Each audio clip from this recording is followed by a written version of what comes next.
Okay, let's get started. Thank you so much for joining us today. We'd like to welcome you to this workshop hosted by Sierra Business Council's Sierra Nevada Energy Watch. The presentation will run about 20 minutes with question and answer at the end, leaving plenty of time if it gets extended past the 30-minute mark. Today, we'll discuss our climate and energy outlook handout for Calaveras, Alpine, Nevada, Placer, El Dorado, and Alpine counties. My name is James Sedlak, Civic Spark Fellow with the Sierra Business Council and lead on the project. First, I'd like to introduce my SNEW teammates assisting with today's presentation, and I'll start with Katie Ford. Hi, everyone. My name is Katie Ford, and I am the Nevada County SNEW rep. So if you are joining from Nevada County and would like to work with SNEW, I am your contact. And thank you so much for joining us. We really appreciate all who have attended and hope you learned something from our presentation. Thank you. And I'll pass it to Kaylee Reynolds. Hello, my name is Kaylee Reynolds, and I am the Sierra Nevada Energy Watch representative for Placer County. So feel free to reach out via email, which is pasted here. Meredith. Hi, everyone, and I'm Meredith Anderson. I am the SNEW representative for El Dorado and Alpine counties, and I will pass it back to James. Great. Thank you all for introducing yourselves. Again, our contact info will be dropped in the chat box, so feel free to hold on to those emails, and you can always contact us at a later date. So to give you a brief overview of the agenda today, we'll talk about Sierra Business Council for those of you who don't know what it is, what exactly our climate and energy outlooks were, energy efficiency overall, what SNEW can do, again, the Sierra Nevada Energy Watch, funding and training opportunities, and then the question and answer at the end. So first, Sierra Business Council is a nonprofit based in Truckee that serves the Sierra Nevada region through programs focusing on triple bottom line approach, the economy, the environment, and community. And within SBC, we have the Sierra Nevada Energy Watch program, also known as SNEW, which strives to expand energy efficiency use in the region and save communities money. It is a no-cost program for public agencies and small businesses funded by PG&E. Sierra Climate Adaptation and Mitigation Partnership, also known as Sierra CAMP, is a cross-sector membership of businesses, public agencies, nonprofits, and more, which facilitates regional adaptation planning, mitigation strategies, and collaboration. It is funded by Prop 68 Resilient Communities Grant from Sierra Nevada Conservancy and is currently working on its vulnerability assessment for the Sierra Nevada region. The Sierra Small Business Development Center offers free consulting and training to help businesses in select counties in the region. Together, these programs have helped inform the climate and energy outlooks, which we've circulated as handouts throughout our network. But in case you missed them the first time around, we'll go ahead and drop links in the chat. So the goal of these climate and energy outlook handouts is to highlight county climate projections, related energy impacts, and discuss potential solutions. To get the climate projections, we used CalAdapt's local climate change snapshot tool. CalAdapt is a free public access tool that displays climate change projections at different jurisdiction levels. It has been used in support of vulnerability assessments throughout California, and we found it appropriate for this project. We used business as usual emissions scenarios for the feature and CalAdapt priority models for various climate scenarios to compile the mid-century projections, which we included in those handouts. We also used information from SBC's Sierra Nevada Vulnerability Assessment, among other county planning documents, to brainstorm solutions for the counties we're discussing today. For this project, we examined three key climate indicators: temperature as extreme heat days, average acres burned annually, and water contained in April 1st snowpack.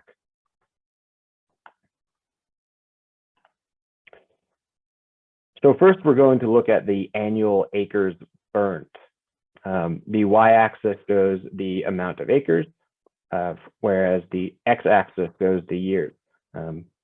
With 2020, or that present time, being right in the middle of the graph, and the mid-century mark being right above that vertical gray line in the data charts below. And here we're looking at Nevada and Placer counties. The purple shaded area shows the range of future projections, while the purple line shows the average. And the numbers in the bottom charts show the modeled historical 30-year average, the change to mid-century projections, and the percent change which we calculated for the handouts. And here we can see that both Nevada and Placer County are looking at a steady increase in projected annual acres burned.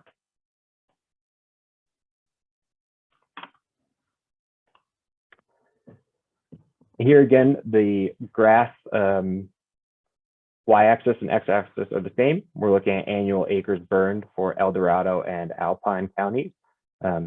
Again, both counties are looking at percent change, or an increase in annual acres burned, with Alpine County looking like the amount will increase by about 100%.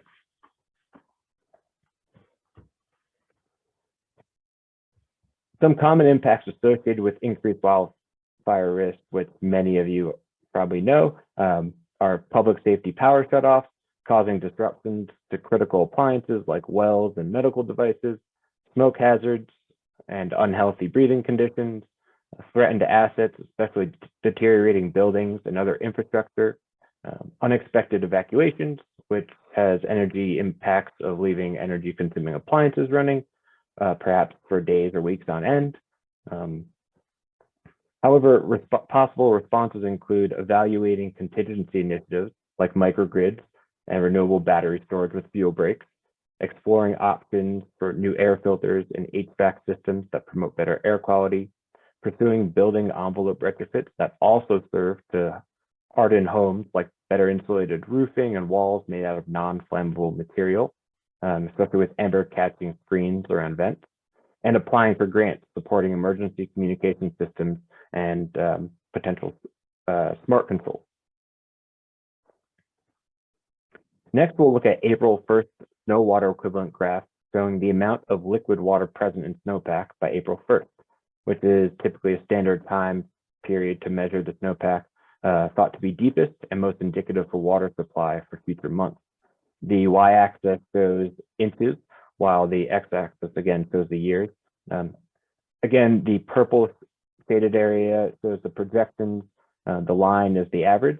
And in these graphs, we have also the historical data in tan, which is the modeled historical data.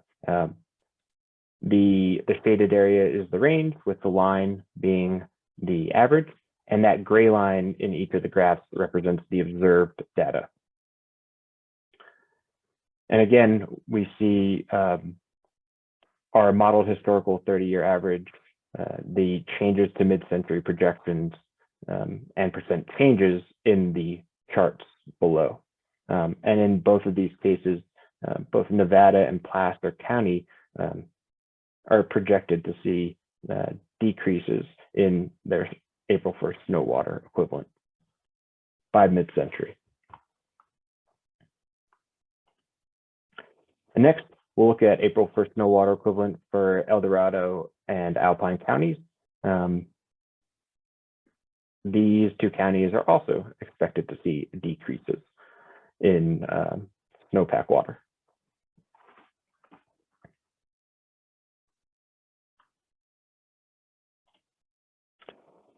And these scenarios might have varying degrees of impacts on everyday life, including reduced water supply for utilities, agriculture, and groundwater well recharge, disrupted stream flow, schedules for hydroelectricity and human reservoir systems, and intensified competition for supply during the summer months. However, some responses could be conducting water use audits to improve efficiency and cut unnecessary costs, installing upgrades like low flow fixtures efficient landscaping and leak detection devices, and developing an energy action plan or water sustainability plans with goals, strategies, and actions for reduced water and energy use. Lastly, we'll look at extreme heat graphs for the counties. For the purposes of this tool, an extreme heat day is defined as a day in a year when the daily maximum temperature exceeds the threshold listed above each graph, which was also taken from CalAdapt. The y-axis shows the number of days expected to be above that threshold, and the x-axis again shows the years. Similar to the other graph, the gray line in years prior show the observed data, the tan area and tan line show the modeled historical data, and the purple area and line shows the projections. And here, both counties, Nevada and Placer, can expect a pretty good increase in extreme heat days based on that threshold, upwards of 650% by mid-century. And again, here are extreme heat day graphs for El Dorado County and Alpine County. Both of these counties are expected to see similar increases in extreme heat days according to their respective threshold temperatures.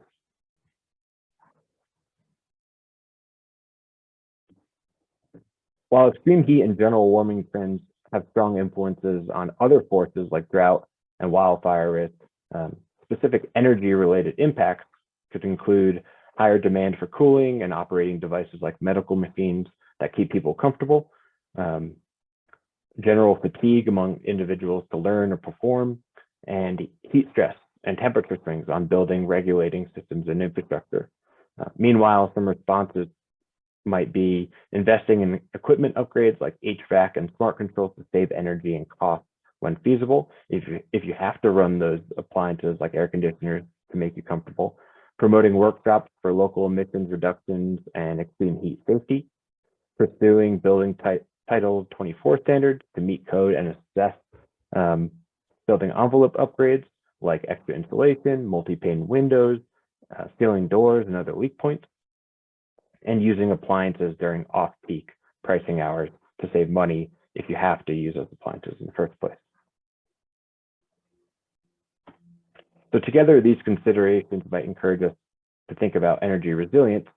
However, energy resilience is made easier when basic energy efficiency measures have already been taken. Doing so enables backup equipment to regain operating status on less energy and cost. So with that in mind, before we get into this, I'd like to know how familiar are you with energy efficiency actions for your organization?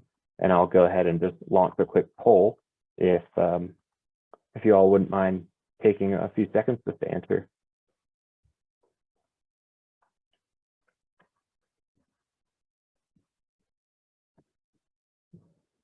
So as the results are coming in, it looks like a decent split across the three categories. Some people are very familiar. Looks like the half are somewhat familiar and a few others are not very familiar. Okay, so we've got a mix of experience with this work. Thank you for participating. So this slide shows many ways public agencies and small businesses can work towards energy efficiency. However, some very basic steps include swapping light bulbs for LEDs, investing in smart control systems like auto thermostats or motion sensor switches, weatherizing and insulating your building, and installing water-saving appliances.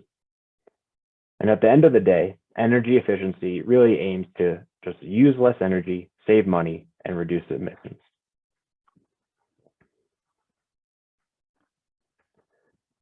And for more help thinking about energy efficiency solutions, we encourage you to consider connecting with the Sierra Nevada Energy Watch. The team assists customers with energy efficiency services, including general project management and finding the right trade partner to fit your needs, building energy audits, facility benchmarking reports, greenhouse gas inventories, energy action plans, financial support and guidance, and education and training webinars. To date, Program successes include 25 million kilowatts of saved energy for thousands of customers, 30 plus greenhouse gas inventories for public agencies, more than 12 energy action plans and climate action plans, and more. And if you have a certain project in mind, one popular financing option that we'd like to share is on-bill financing, which many public agencies and businesses can utilize. OBF is essentially a loan from PG&E determined by energy savings and associated project costs, which gets paid back through the customer's utility bill. When the project has been completed and the loan is paid off, customers can expect to see lower utility bills. Major benefits of this process include zero out-of-pocket costs, as demonstrated in the graph below, 0% interest financing terms, and bill neutrality, meaning your bill shouldn't increase during this process.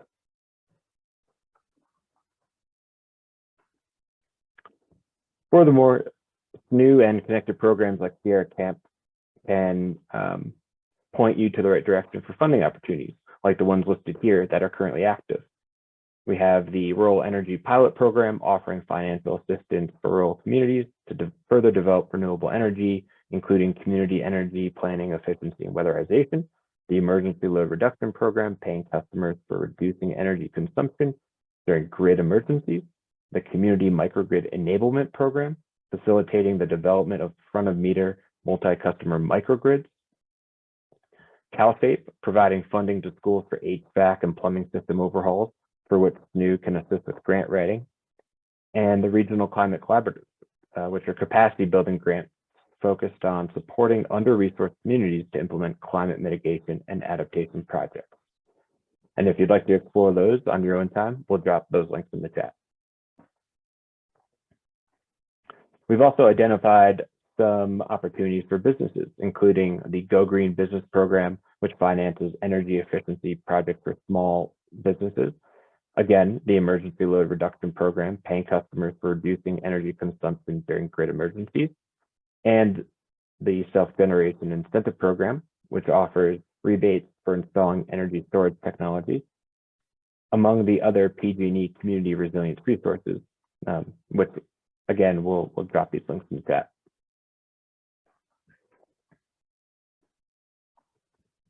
Furthermore, we've added some specific PG&E training opportunities that we think you all might find useful. For the first one, the building operator certification courses and smart building technical webinars. This new program has limited offerings for up to 65% discounted rate on these courses, aimed at teaching building engineers and maintenance personnel how to make their buildings more comfortable, environmental friendly, and efficient, overall helping to save costs. For learning center courses listed here, you can visit PG&E's training platform, register an account, and start exploring the full catalog of topics.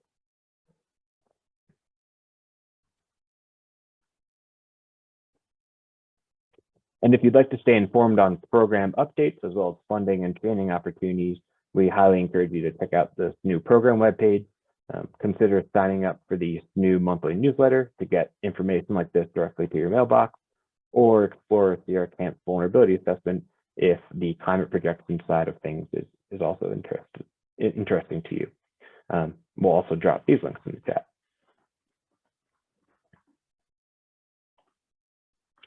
And so that concludes our presentation. The presentation recording and slides with these links will be shared among attendees in a follow-up email. If you have any questions or interest in SNEW services, we ask that you please contact us.